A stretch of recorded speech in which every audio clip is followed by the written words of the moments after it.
ఈసారి మొక్కిన తిరుపతి అంకన్న దారి చూస్తాడేమో.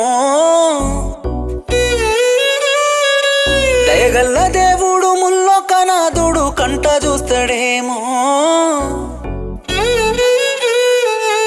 ఈసారి మొక్కిన తిరుపతి అంకన్న దారి చూస్తాడేమో.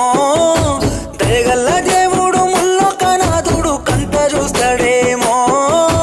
తీరునే పిల్ల మన బాధలు తెచ్చుకుందామే ఆ రోజులు. చెల్ల చెదురైనా మన బతుకులు చేరదీస్తాడేమో ఆ దేవుడు. నిన్ను కష్టపెట్టకుండా చూసుకుంటానన్న మాట తప్పినానే.